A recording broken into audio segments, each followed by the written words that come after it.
اپنی مرضی کی سنت ادا کر لینا یہ تو بڑا آسان کام ہے، لیکن میرے بھائی شریعت اسلامیہ میں جو چیز غالب رہی ہے اس پر بھی کبھی کبھی ذوق کرے. اور پھر حضور کا جو فقر ہے اختیاری ہے، نبی پاک نے مانگ کے غریبی لی اللہ تعالیٰ سے کہ اللہ ایک وقت روٹی دے ایک وقت فاقہ دے. تو نبی کریم علیہ السلام نے فرمایا کہ میں نے کھانا نہیں کھایا، کھجور پانی پہ گزارا ہے کئی دنوں سے. اب اس صحابی کو حکم تو دین کا یہی ہے نا کہ اگر گھر میں کچھ ہے تو لے آؤ، ورنہ شریعت پابند تو نہیں کرتی. تو وہ پہلے اپنے گھر گئے، جا کے پوچھا کوئی چیز ہے، گھر والوں نے کہا کوئی نہیں. پھر وہ پڑوسیوں کے گھر میں گئے، کوئی کھانے کی چیز ہے کوئی نہیں. رشتہ داروں سے محلے داروں سے پوچھا کوئی نہیں. چپ کر کے نہیں بیٹھے، ایک یہودی کے باغ میں گئے، کہنے کہ یار کوئی مزدوری مل جائے گی. اس سجنا یار منون دی خاطر اساں کی پیش وٹائے، کوئی مزدوری ملے گی؟ اس نے کہا گرمی بڑی سخت ہے، پانی کنویں کا نیچے چلا گیا، ایک ڈول پانی کا اگر نکال سکتے ہو تو ایک کھجور دوں گا. فرمانے لگے منظور ہے. کہتے میں نے اپنے کندھے سے چادر اتار کے بچھا لی، ایک ڈول پانی کا نکالتا، ایک کھجور ملتی، وہ میں اس کپڑے میں ڈالتا جاتا، چادر میں ڈالتا جاتا. جب ذرا میری چادر بھر گئی کھجوروں سے، میں نے اسے سمیٹا، لے جا کے حضور کی بارگاہ میں پیش کیا. محبوب وہیں بیٹھے تھے. کہتے حضور نے میرا پسینے سے شرابور وجود دیکھا اور میرے چھالوں سے بھرے ہوئے ہاتھ دیکھے اور میری تھکے تھکے وجود کو دیکھا. تو کریم نے ایک کھجور اٹھائی اور اٹھا کے منہ میں رکھی. حضور فرمانے لگے کس نے تجھے مجبور کیا یہ کام کرنے پہ؟ اس کی مجبوری تو کوئی نہیں نا، کس نے تجھے مجبور کیا؟ تو کہتے دو آنسو میرے بھی چھلک پڑے. میں نے عرض کی حضور ہمیں کوئی مجبور کر سکتا ہے؟ ہمیں آپ کی محبت نہیں مجبور کیا. حضور یہ محبت ہے جس نے مجبور کیا. یا رسول اللہ کائنات کی ہر چیز سے بڑھ کر آپ سے پیار ہے. یہ غریب آدمی، سادے لوگ ہیں، یہ بہت مہنگے تحائف لانے کی ظاہری پوزیشن میں نہیں ہے، لیکن دیکھو نا اظہار محبت کے معاملے میں کتنا بڑا دل رکھتے ہیں. یا رسول اللہ صلی اللہ تعالی علیہ وسلم آقا محبت نے مجبور کیا. وہاں انعام نہیں ملا، ظاہری طور پر جو انعام ہوتے ہیں وہ نہیں، اس کا نہیں حضور نے اعلان کیا. حضور فرمانے لگے سن پھر اگر تو مجھ سے محبت کرتا ہے تو فقر و فاقے کی تیاری کر، مصیبت کے لیے تیاری کر. اگر جو مجھ سے محبت کرتا ہے اس کی طرف تو مصیبتیں دوڑ کے آیا کرتی، پھر تو تیاری رکھ، پھر تو سہنا سیکھ، پھر دل بڑا کر، کشادہ کر، پھر دیکھ تجھے آزمائشیں آئیں گی. زخم پہ زخم کھا کے جی، خونے جگر کے گھونٹ پی، آہل کر اب لبوں کو سی. یہ عشق ہے کو دل لگی نہیں. یہ کوئی ایسے تھوڑی ہے کہ تیری دل لگی تھی اور تو دو باتیں کر سن کے تو چلا گیا. یہ عشق ہے کوئی دل لگی نہیں. تو حضور کو جس انداز میں صحابہ نے چاہا، جس طرح انہوں نے نبی پاک سے محبت کی، اپنی ساری توجہات کا مرکز ذات رسالت کو بنایا، حضور کی رضا کو ہر معاملے میں مقدم جانا. ہماری ذمہ داریاں ہیں کہ ہم بھی اپنے محبوب کے لیے اپنے جذبات کو کشادہ کریں، اپنے دل میں وہ ساری باتیں پیدا کریں جس کی بنیاد پر ہمارا بھی ایمانی رشتہ نبی کریم سے مضبوط ہو سکے. حضرت ابو بصیر رضی اللہ تعالیٰ عنہ، نبی پاک صلی اللہ علیہ وسلم نے نہ طے کر لیا کفار کے ساتھ حدیبیہ کی جنگ ہوئی تو فرمایا اگر کوئی مسلمان مکے چلا جائے گا تو کافر کہنے لگے ہم واپس نہیں کریں گے، اور اگر کوئی کلمہ پڑھنے والا ستایا ہوا مسلمان مدینے آئے گا تو مسلمانوں کو واپس کرنا پڑے گا. مسلمان اپنا بندہ نہیں رکھ سکتا. اور مسلمانوں کا کچھ شخص غلطی سے بھی مکے چلا گیا تو مکے والے واپس نہیں کریں گے. حضرت ابو بصیر رضی اللہ تعالیٰ عنہ صحابی تھے، باپ نے، بھائی نے، محلے والوں نے قید کیا ہوا تھا کلمہ پڑھنے کی وجہ سے. کسی طریقے سے جیل توڑ کے دوڑے مدینے پہنچے. کہتے رستے میں کسی آدمی کے ساتھ گھوڑے پہ کچھ دیر بیٹھا، پھر پیدل چلا. صحابہ کہتے اتنا دردناک منظر بڑا کم ہم نے دیکھا.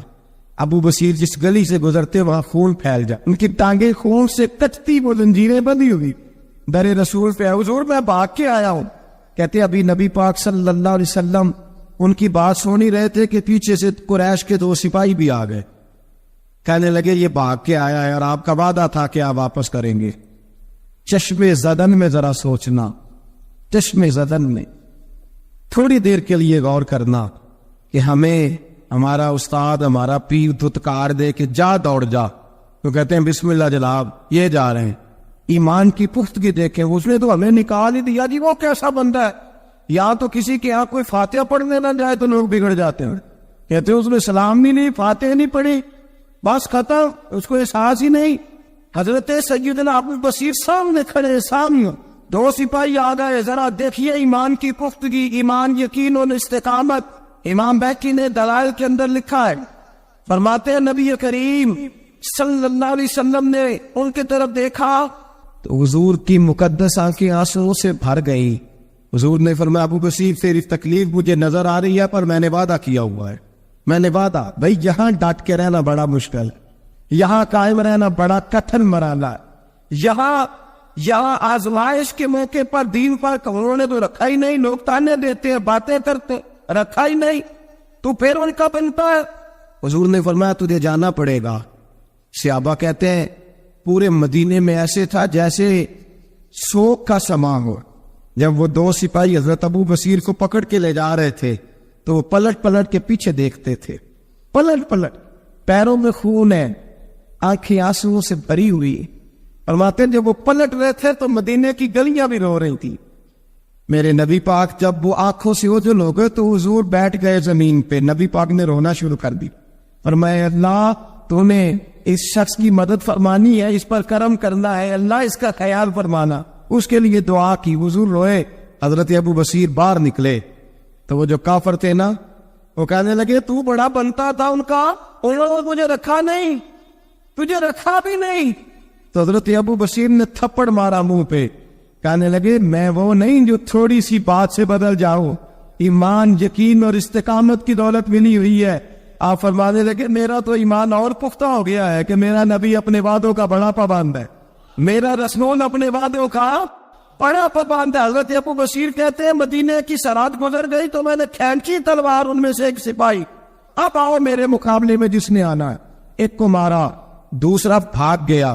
فرماتے ہیں میں مکے جا نہیں سکتا تھا، جاؤں گا تو وہ زیادہ ماریں گے، مدینے حضور نے قبول نہ فرمایا۔ فرماتے ایک جنگل میں جا کے العیس نام کی ایک بستی تھی، وہاں ڈیرا لگا لیا، دریا کے کنارے، پانی پی لیتا، پتے کھا لیتا، تن تندور ڈالدا بالن تے اسی آوا نال تپایا، کپ کپ مکیاں پیڑے کیتے تے اتو صبر پلے تلایا، تن دی ہانڈی تے من دا سالن اتے لون صبر دا پایا، غلام فریدا وے میں ساری تیری، غلام فریدا وے میں ساری تیری، تینوں وجہ یقین نہیں آیا۔ فرماتے سالوں پتے کھائے، اب جو بھی وہاں سے تانگ ہوتا وہ میرے پاس آ کے پناہ لیتا، جس کو مکے والے مارتے میرے پاس آ کہتے تانے دینے والے آگے کہتے تم کس طرح کے نوکر ہو، تمہیں تو انہوں نے رکھا ہی نہیں، ہم نے کہا چپ کر جا، وہ ہمارے آقا ہے، وہ ہمارے آقا ہے، رکھے تب بھی ٹھیک ہے، نہ رکھے اللہ اکبر، ایمان دیکھو، قوت دیکھو، مایا پاس ٹھیک ہے، جس طرح حضور راضی ویسے ہی ہم راضی۔ حضرت ابو بصیر رضی اللہ تعالیٰ عنہ کے پاس 300 صحابہ اکٹھے ہو گئے، 300۔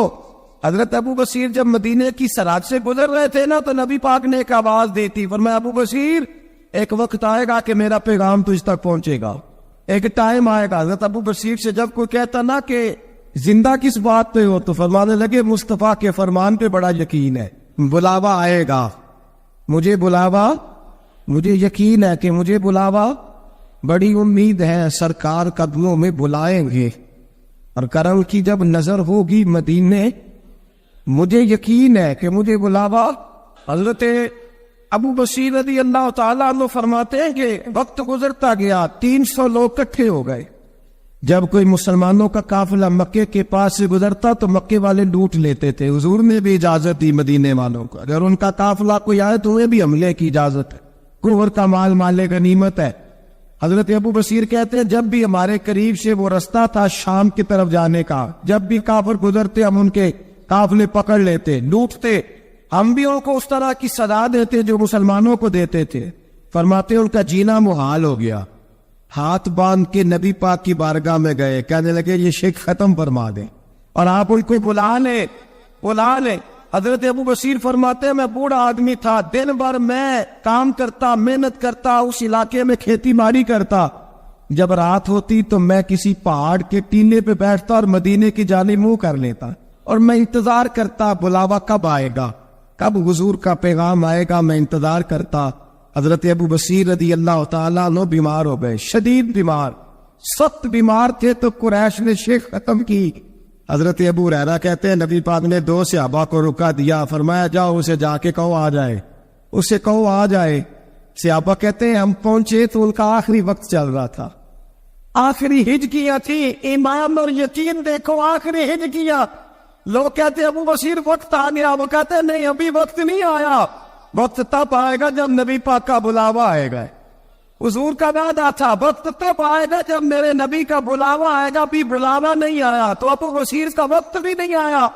صحابہ کہتے ہیں ہم نے جا کے رکا تھمایا، اٹھنے کی بھی طاقت نہیں تھی۔ جب حضور کا رکا لیا نا تو دونوں یوں مٹھیاں بند کر لی، گویا جھوم جھوم کے نعرے لگانے لگے آؤ دیکھو میرے نبی کے وعدے کتنے سچے ہیں، آؤ دیکھو حضور کے وعدے، چومتے حضور کا نامہ سر پہ رکھتے، سینے سے لگاتے، اور کہتے ہیں پھر بلند آواز سے کلمہ پڑھنے لگے، کہنے لگے حضور میں حاضر ہوا، یا رسول اللہ میں آیا، کہتے بلند آواز سے کلمہ پڑھا اور ان کی روح پرواز کر گئی، ان کی روح پرواز کر گئی۔ نبی رحمت صلی اللہ علیہ وسلم کے غلاموں کا یقین، اعتماد اتنے اعلیٰ درجے۔ ایک صحابی حضرت خزیمہ رضی اللہ تعالیٰ، ابو داؤد شریف میں حدیث موجود ہے، نبی پاک علیہ السلام نے ایک یہودی سے گھوڑا خرید لیا، حضور نے فرمایا آ میرے ساتھ میں تمہیں پیسے دیتا ہوں۔ اللہ کے محبوب تھوڑا آگے تشریف لے گئے، یہ ذرا تھوڑے فاصلے پہ پیچھے آ رہا تھا، راستے میں لوگوں نے اس کو کہا کہ تو نے تو سستا بیچ دیا ہے، گھوڑا تو مہنگا ہے، قیمت زیادہ لگا دی، یہ مکر گیا۔ محبوب کریم علیہ السلام نے پیسے تمہارے پیسے لو، گھوڑا دو، کہنے لگا کون سا گھوڑا، میں نے تو بیچے ہی نہیں۔ اب جب سوتا ہوا تھا گھوڑے کا تو حضور تھے یا وہ یہودی تھا، تیسرا شخص ہی کوئی نہیں تھا، کون سا گھوڑا کیسا گھوڑا، اپنا حق چھوڑ دینا یہ بھی بعض اوقات بزدلی ہوتا ہے۔ نبی کریم علیہ السلام نے فرمایا بھائی تو کیسے مکر سکتا ہے جب تیرا میرا سودا طے ہوا ہے، جب ایک مخصوص رقم پر تو نے اسے بیچ دیا ہے تو مکر کیسے سکتا ہے، تو پیسے لے اور گھوڑا دے۔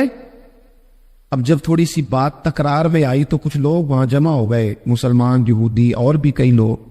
وہ یہودی کہنے لگا جی آپ اس طرح کریں، ایک گواہ دے دیں، میں زیادہ نہیں مانگتا، ایک دے دے، ایک بندہ کہہ دے کہ یہ گھوڑا میں نے بیچا ہے اور آپ نے خریدا ہے تو میں آپ کے حوالے کر دوں گا۔ وہاں بندہ کوئی دوسرا موجود ہی نہیں تھا تو گواہ کسے پیش کیا جائے؟